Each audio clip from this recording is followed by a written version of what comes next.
guys and Duel fans alike? It's your boy Alex, and welcome back to another installment of The Duel Corner.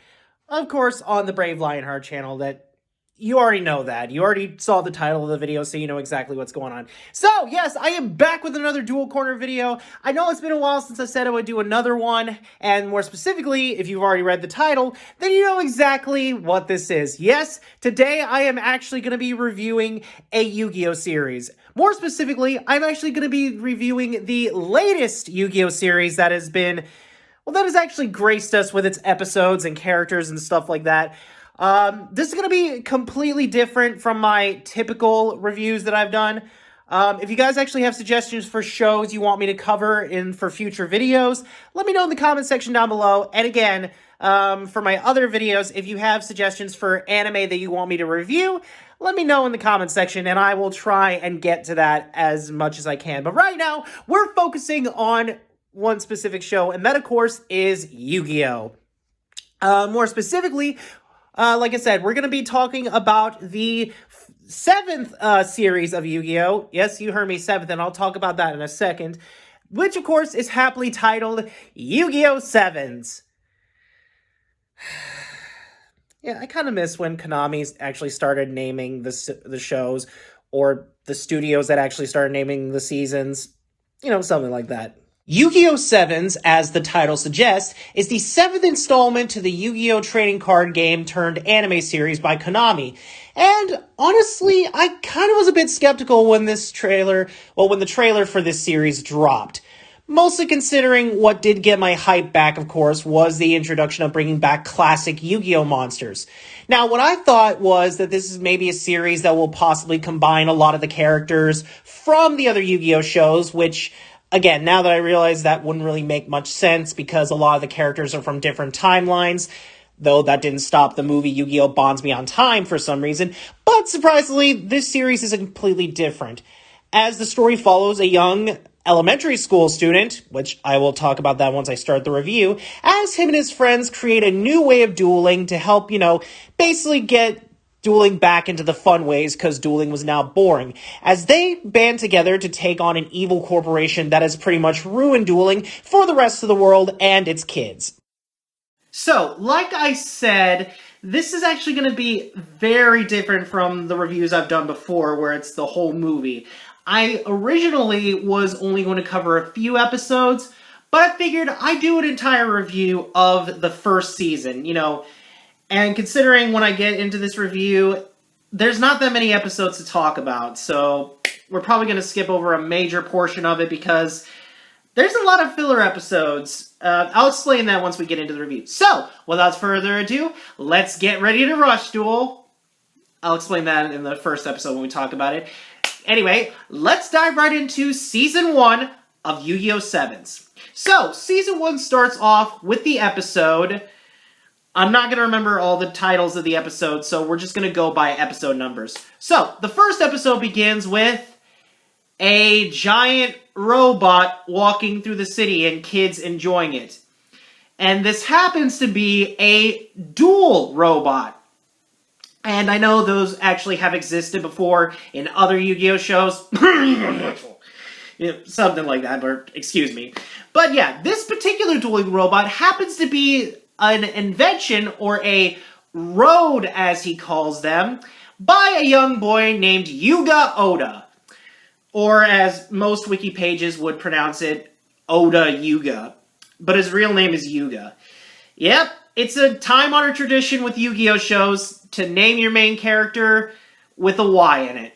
And that'll be prominent when I talk about Season 2 once they finish it up, because they are very nearly finishing up Season 2. But yeah, turns out it was just a dream of our main character, which happens to also be a lead into the intro for our series. Now, Yu-Gi-Oh! Shows have a tendency of making really, really catchy openings, especially for the Japanese sub. Which, surprisingly, we haven't gotten a dub opening yet for this show, which is probably going to take a while after maybe, Season 2 is finished and they start up Season 3. Something like that, but honestly, I do kind of like this opening theme. Especially with the translation of the nananas basically translating to 7 in Japanese. Really awkward, but makes sense. So, like I said at the beginning, that this show is centered around elementary school students. Mostly kids. And I mean, it is kind of different, considering most of the main characters that we've gotten from the other Yu-Gi-Oh! Shows were technically high schoolers. Well, I mean, except for Yusaku from Yu-Gi-Oh! Brains, who was a high school hacker, basically. Yusei, I'm not really sure exactly what he qualifies as. I know he's part of, like, the sad, like, poor part of New Domino City, basically. But I'm going to cover that once I cover Yu-Gi-Oh! 5Ds, basically. But, yeah. Moving on from that, yes, our main characters are elementary school students. And surprisingly, honestly, this casting kind of does work. The voice casting is actually really doing the best they can. Considering one of them, I believe, was actually voiced by a veteran Yu-Gi-Oh! Cast member from Yu-Gi-Oh! Brains also. You know, just me getting into other Yu-Gi-Oh! Shows without actually talking about this one. Anyway, moving on. So, Yuga is sort of a elementary school inventor. Like, he basically likes to build these different robots, as he calls roads, as, like, different ways to help people out in the world. Occasionally they do work, and then they don't, sometimes. It's kind of shown sometimes throughout this series, but he's mostly focusing on dueling and having fun with his friends.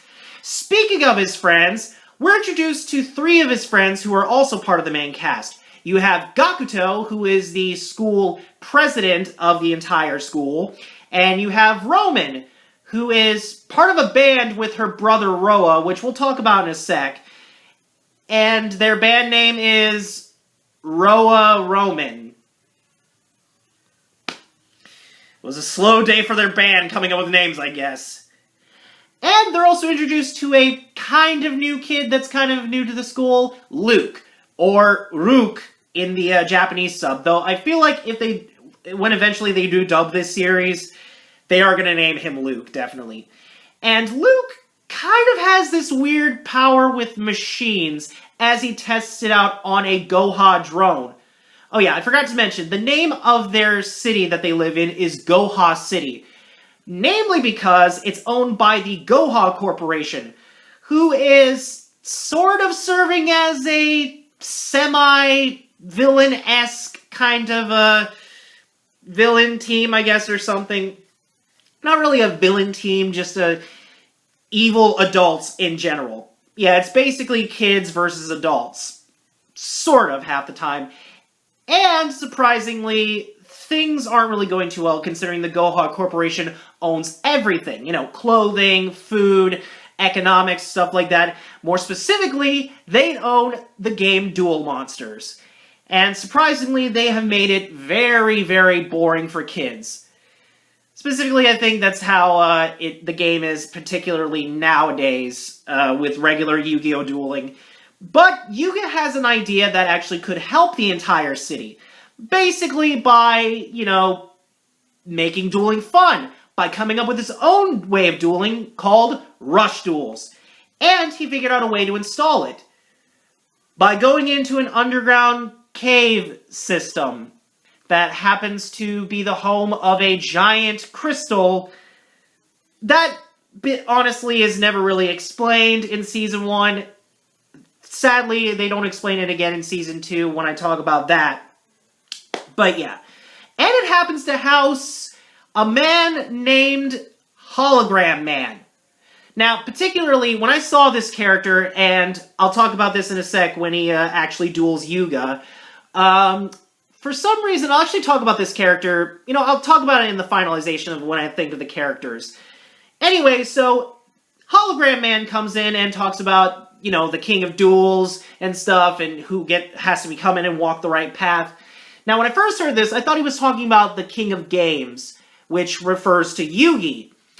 But no, it has nothing to do with that. It's just a title of someone who, you know, has great potential to be like the leader of Duel Monsters or something. I'm not even sure. It's never really explained. He's just, I mean, Luke kind of explains it that, like, it's just the king of duels, basically, you know, just the guy who's best at Duel Monsters, stuff like that. It's not really well explained again. So, considering that Yuga does want to install the Rush program, but he has limited time to install it before they cancel out his duel ID, yeah, everyone has a duel ID in this world where they duel. You can thank the Goha Corporation for that. They also have, like, little ID cards, basically. Anyway, moving on that, we now actually, since he installs the Rush duel, Hologram Man decides to challenge Yuga to a duel. A Rush duel, mind you, and that brings us into the first duel of the series. Which, of course, is Yuga taking on some hologram guy that, again, I'll talk about him, what people thought when he was introduced. Anyway, and thus we're also introduced to Yuga's archetype that he uses for the series, Spellcasters. Now, for those of you who don't know the basic rules of dueling, I'll talk about the basic duels of Rush Dueling in the next part of this when I'm editing this. But the basic rules of dueling, the basic rules is that you and your opponents summon monsters, activate spells, and occasionally activate traps to try and lower each other's life points. The two main ways to win are basically if you lower your opponent's life points to 0, or, specifically how most people have kind of been doing nowadays, is to make your opponent run out of cards in their deck. When they're out of cards, they lose the duel. And the main way to basically, get your opponent's life points to 0 is by summoning monsters, and again, like I said, activating traps or spells that also hinder or help your side to get more damage in. But mostly, you can also attack your opponent directly and destroy their monsters if your monster has a higher attack than their attack or defense. But that's a whole other story. So, Yuga uses spellcasters, and Hologram Man uses dragons, which of course helps him summon what is known as a legend card in this world. I'll talk about that in a sec. But his particular legend card happens to be the Blue Eyes White Dragon, which surprisingly wipes out Yuga's monsters and some of his life points. While it looks like Yuga's down, he has he basically just is confident that he'll win the duel. So after making a few draws, which again I'll talk about with Rush Duels in a second, basically he gets a few monsters out and is able to summon his ace monster for this entire season, of course being called Seven's Road Magician, which has a pretty unique effect. Basically, you can send the top card of your deck to the graveyard, and Seven's Road Magician gains 300 attack for every monster in your graveyard that has a different attribute. So, Yuga basically beats Blue Eyes White Dragon, therefore defeating Hologram Man and installing Rush Duels for everyone, which also gets the attention of the Goha President, a very mysterious robotic man that kind of resembles Darth Vader in a weird, awkward. Alright, before we continue on, like I said, I'm going to try basically to explain the rules of Rush Dueling for this series. Although I'm sure somewhere they've already got the official rules set up for Rush Dueling somewhere I haven't looked up yet. But for the show's rules of Rush Dueling, basically it's sort of like normal dueling, but it's much faster. See, the basic rules of Rush Dueling is that during each of your draw phases, you're able to draw up to a hand of 5 cards. So basically, like, if you only had 1 card in your hand, next turn you can draw 4 cards. Another rule is that you can basically normal summon as many times as you want. Only in 3 monster zones, and same with like spell and traps, but only in 3 spell and trap zones. So it's kind of a mix of speed dueling from Yu-Gi-Oh! Reigns a little bit, sort of. Also, you're only able to use Rush Duel cards, which they've already made those, which honestly I kind of do like the redesign of the cards a little bit. They're pretty cool. So, moving on from the end of episode 1, not much really happens in this season. No, like, major build-up or anything, or major, like, villain reveal, except for the Goha President and all that. The other few episodes basically focus on them, trying to get people to enjoy Rush Dueling and whatnot, and some people want to, not deal with it until they play it, and it's fun.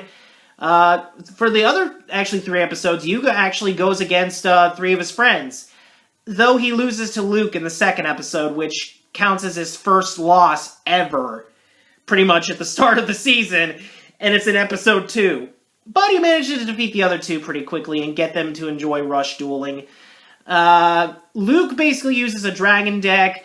Gakuto uses like a fiend sort of deck, and Roman uses a musician's deck, which is kind of awkward, but it works for her because she's a guitarist. Yeah, also her guitar is a dual disc. Yep, I'll let that sink in for you people of what I just said. So yeah, no real threats pop up until like halfway into the series. Into the season, where of course Roa, Roman's brother and bandmate, challenges Yuga and his friends to a sort of 3-on-3 duel. Or more or less a 1v1 duel, with all three of them like knocking each other out. And surprisingly, this is of course leads into a 2-parter duel with Yuga and Roa. Yeah, basically Luke takes on one of the bandmates, he wins his duel, Gakuto loses his duel to Roman, and she also has a temper mode or something that she uses sometimes, but she needs sweets to basically calm it down. So it reminds me of another Japanese show that I probably will talk about on this channel some other time. And of course, like I said, it leads into the 2-part duel, but there's a catch for Yuga. He's not allowed to use Seven's Road Magician in this duel because it's an illegal card. That is until Hologram Man shows up again, now referred to as Otis, which is a funny story about that name. I'll talk about it at the end when I'm covering the characters. Turns out he created the Seven's Roads archetype, basically. And this also introduces another one of Yuga's monsters, Seven's Road Witch, which is able to basically bring out Seven's Road Magician from the hand or deck, I believe. And also she gains 300 attack for a Seven's Road Magician on her field. So yeah, kind of like the Dark Magician and Dark Magician Girl of the series for Yuga. Really interesting. So yeah, that wasn't a real big threat for our heroes. It doesn't come up until another multi-parter episode, which introduces another character named Neil, or Nell, I think his name is pronounced. It's hard to pronounce names sometimes. Which, okay, let's just talk about Nell for a second. Nell happens to be a prodigy, or a young prodigy that loves to invent stuff. But he also talks about his providence a lot, like a world that he wants to build in his own creation. And also he sees rush duels as a potential threat to his providence. So he offers a challenge to Yuga and his friends. If they manage to defeat Nell 6 times, well, Nell and his duelists that he uses to go against him, I think he said dual assassins, I'm not sure, I don't think he said that, but you know. Basically, if they win against him like 6 times, he'll basically leave Rush Duels alone. But of course, if he wins, then Rush Duels is destroyed and they will lose their identity cards if they get 6 penalties. Yeah, that's kind of a thing that's not really explained. It's basically if they lose a duel, they'll get a penalty, something like that. And if they get 6 penalties, they lose their duel ID and they're never allowed to duel again. Something like that. So a lot of it is also more filler episodes, but with some interesting characters, like Luke dueling a cat furry, or fursuiter, basically, that uses cat versions of famous monsters.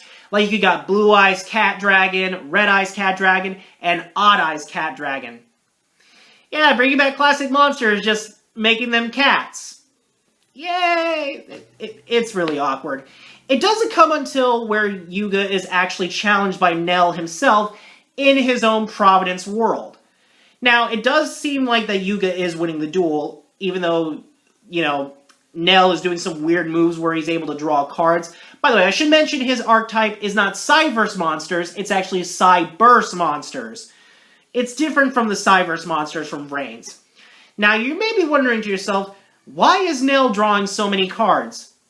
Well, it's so he can perform one of the most amazing things you will ever see in a Yu-Gi-Oh series. And thus, this sort of introduces us to a new summoning technique. Yeah, there's summoning techniques, there's like fusion, there's synchro, there's Xyz, pendulum, link summoning, all those for the other 6 shows. But Nell has maximum summoning. Or, as he pronounces it, maximum Shokan! That's how they say the summoning technique for, like, certain shows. And thus, Nell summons a giant kaiju of a monster that instantly destroys Yuga's 7th-row magician and instantly wipes Yuga out for a long, long time that only happens for, like, maybe one episode or something.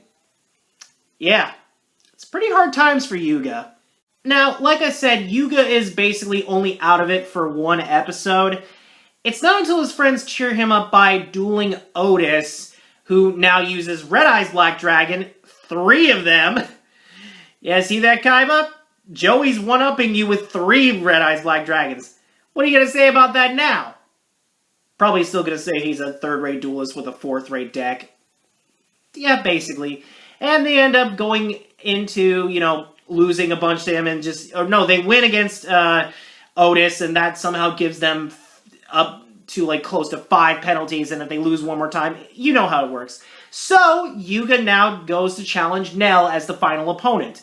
And while things are looking bad, Yuga has a surprise for him.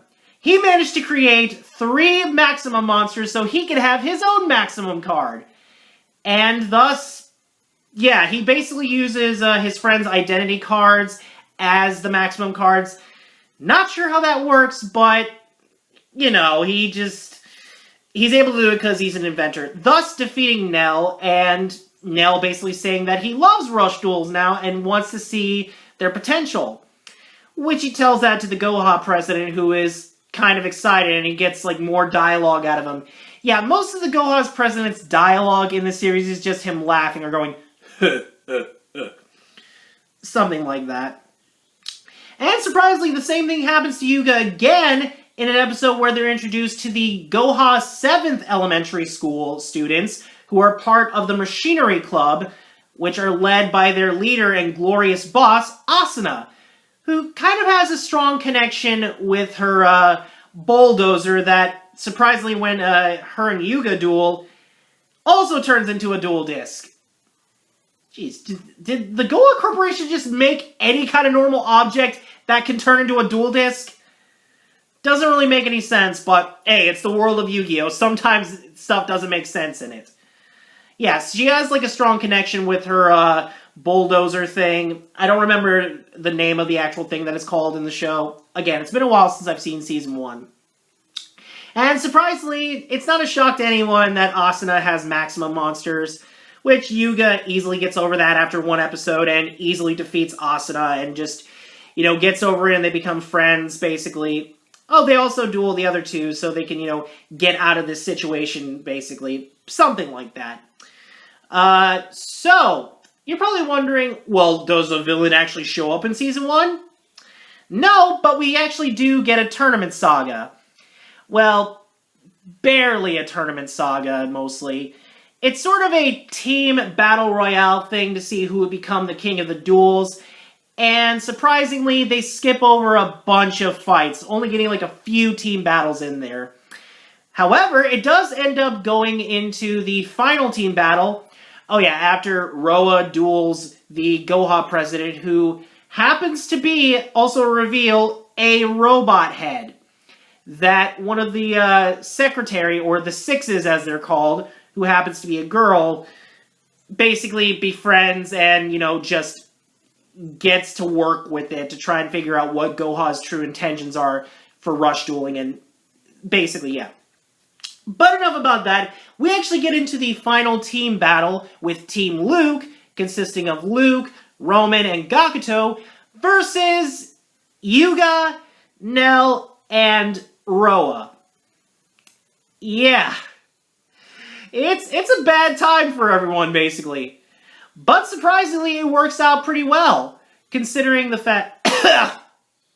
Yeah, sorry, I had to clear my throat there for a second because I'm inhaling too much air trying to talk. I'll try my best not to. Yeah. So anyway, continuing on with that, the team battle goes pretty well. Roman ends up defeating Roa. Gakuto surprisingly ends up tying with Nell, considering he has a maximum card and things go pretty bad for Gakuto, but manages to tie with him, though still getting one point for each team. or sort of just still 1 point for every team, something like that. Which leads into the final duel of Season 1, the rematch between Yuga and Luke. And I gotta say, it's such a fun duel to watch. Mostly considering by this point, each of them got their own new ace monsters. Yuga ended up getting an ace monster to defeat Asuna's maximum card. Luke getting new rush dragons, or basically just new dragons, like new Dragius and all that. Yeah, that's actually, I forgot to mention that's the name of Luke's ace monster, Rush Duel Dragius, or Drag Ears, but they recently changed it to Dragius the Striking Dragon, which actually sounds like a much better name for it, honestly. And things are going pretty well for Yuga as he's about to get as he's about to stop the attack and get his next turn in. But basically, Luke just says, there will be no next turn, and literally pulls a trap card that the title is, Like Hell, I'll Lose. Yeah, that's the name of the actual trap card. I'm not even joking. I wish I could be joking. But yeah, Luke pulls out the win against the main character again, thus becoming the king of duels, and ending Season 1 on a pretty happy note. Except for one thing. We see up in the sky, up in space, a spaceship arrive, with 5 shadowy members looking down on Earth and maniacally laughing. Well, sort of maniacally laughing. But thus, ending Season 1. Well, there you have it, guys. That was my review of Season 1 of Yu-Gi-Oh! 7s. Now, before I do end this off, I want to actually give an honorable mention to some of my favorite duels from this season. So this is something I'm going to be doing with, my favorite moments from Yu-Gi-Oh! If I happen to review the other shows too. I'm going to give my favorite duels, basically, and give individual thoughts on all of them. So, my first favorite duel I want to talk about is Nell versus Yuga Round 1. Yeah, when they say duels, they usually say Round 1 or Round 2. This was Round 1. I know I probably should have said Round 2 was my favorite, but honestly, this first duel with them is honestly fun to watch. Just seeing like Nell constantly losing monsters or constantly stopping attacks with his different cards and being able to just draw with different abilities of his Cyber's monsters, that kind of thing. And then just that reveal of his maximum monster, that... Sorry, I had to cough. But yeah, that whole reveal of that monster was just incredible. And the size of it was just massive. Just the best thing about that, the reveal of that monster and the size of it and how instantly he uses it to defeat Yuga in just one move. Yeah, that is just incredible, honestly. But yeah, moving on to my second favorite duel, I would have to say is Yuga versus Asuna Round 2. Yeah, I probably should have said Round 1, of course, but you already knew she was going to pull out her maximum card. But just the fact that, like, Yuga actually lasts longer in this second round, more than he did in his duel with Nell during their second duel. But just this one, and the fact that, like, somehow... I forgot to mention, there was a whole point in that where they used old duel discs to kind of basically make new maximum cards, and Yuga was able to do that too, and surprisingly, just at that moment, they basically just lost both of their maximum monsters and went back to regular dueling. It kind of reminded me of the third duel that Yugi and Kaiba had during Battle City, where they basically lost both their Egyptian God cards, and then just back and forth played different moves until they got their true ace monsters out for the final battle. Like, sort of going into that old Egyptian prophecy of them being, rivals to the bitter end, something like that. It's never explained. But, yeah, it's honestly such a fun duel to watch. And my third favorite duel from Season 1 definitely has to be Yuga versus Luke during the tournament. I don't know, it was such a fun duel to watch, just seeing them do a back and forth with each and every move that they made. Especially just surprised to see Luke being able to destroy Yuga's maximum monster, which he got a new one after losing the first one. I should have mentioned that also. And just pulling out a bunch of his dragons.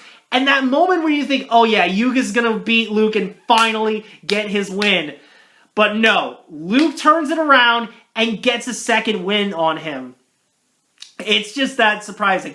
And sadly, I kind of wanted Yuga to get a win on Luke.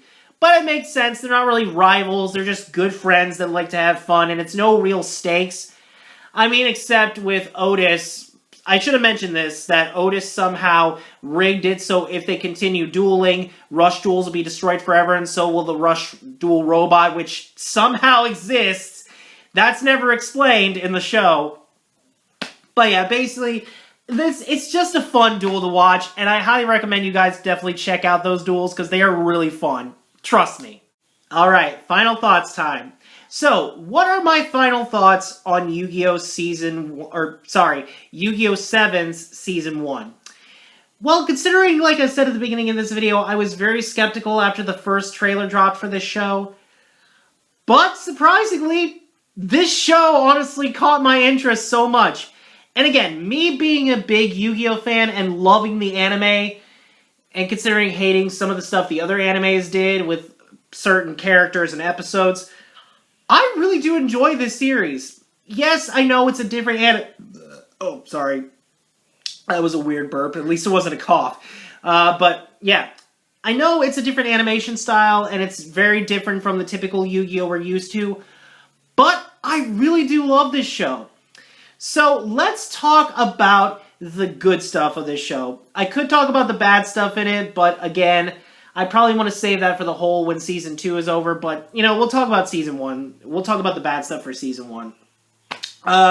Good stuff right out of the way. The characters are really interesting. Yuga, I definitely think, is a fun character. You know, he's not really into, like, big stakes. Even I think one episode he said he didn't care if he became the King of Duels. He would instantly give that to Luke.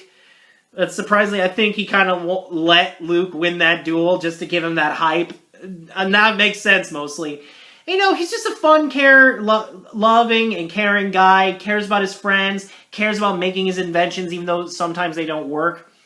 The other characters, Gakuto, I really do like. Kind of, you know, kind of the guy that's just always like, he's always like, what? Like Chris from Family Guy most of the time. Roman, I definitely think she's an interesting character. Really do love her hairstyle, though. It's kind of crazy. Luke definitely feels like he probably fits the main character vibe, even though he's almost kind of like the Joey of the series, kind of an underdog where you think, oh, he's not going to win this duel against a major character or something like that. You know, he does have his moments where it looks like he's about to lose, but then he pulls back the win, mostly. Now, let's talk about Hologram Man, or Otis, as I like to call him. Yeah, and it's actually spelled O-T-E-S, not O-T-I-S. And surprisingly, you know what's funny about that name? It's Seto spelled backwards, like Seto Kaiba. Because, you know, there is that whole point where Kaiba invented, or basically the game invented Kaiba Man. Now we have Hologram Man who uses Blue Eyes White Dragon. So, I'm still working on a theory that maybe Hologram Man or Otis is the spirit of Seto Kaiba, or basically just the embodiment of him after going into the afterlife at the end of the Dark Dimensions movie, if anyone's not seen that. Yeah, that's the kind of common thing that you think about. But everyone literally thought that maybe this was just Seto Kaiba in disguise, that now since he finally believed in the heart of the cards, and now basically wants to help other main characters make other magician monsters, maybe that was his goal in life after losing to the Pharaoh for like the 88th time. Even in the afterlife, basically. Alright, but again, we're moving on. A lot of side characters I do like, not all of them considering. I think definitely Nell has that like perfect rival vibe for Yuga. But again, he ends up being a good guy, just not really talking about his providence too much. Surprisingly loses a lot of duels now that he lost to Yuga. Sad thing, really. The duels themselves, I do kind of like. A new mechanic, honestly, is pretty decent, especially for the maximum summon. I think in particular, you also have to just tribute one monster. I think a certain ones you have to do that, but, you know, that's how it works. But yeah, basically, the animation, of course, does actually work. Again, it's still trying to get used to the new animation style because it's not Studio Gallum that's doing the animation. It's a completely different animation style. By the way, Studio Gallum is the studio that did the animation for the other Yu-Gi-Oh shows, but they're not doing it anymore. Yeah, so that's basically all the good stuff I can say for this season. Bad stuff wise, kind of wish the episodes were a bit longer. I guess to cater to the point of rush duels being fast, they want the episodes to be fast. But it's a minor complaint for me, honestly. But yeah, not really much of other bad stuff. Again, some of the duels could have been done better, honestly. A few in mine actually could have been done better, really. But yeah, those are just the minor problems I have with Season 1. And believe me, we'll talk about all the stuff when we get into Season 2. Trust me on that. So yeah, my final thoughts on Yu-Gi-Oh! Season 1. I really do enjoy it. I highly recommend you guys check it out before I happen to do a review on Season 1, just so you guys can get caught up with what I'm saying. But believe me, there's a lot of filler episodes to get through before you get to the good stuff. Trust me. There's a lot of fillers to deal with. So yeah. Anyways, thank you all for watching this video. Don't forget to hit that subscribe button and click the notification bell to never miss a new video. And always remember to believe in the heart of the cards. I feel like that's going to be my new intro with the regular intro for my channel. So, yeah, we're gonna do with that. So, with that being said, I will see all you awesome guys and gals later. Bye-bye!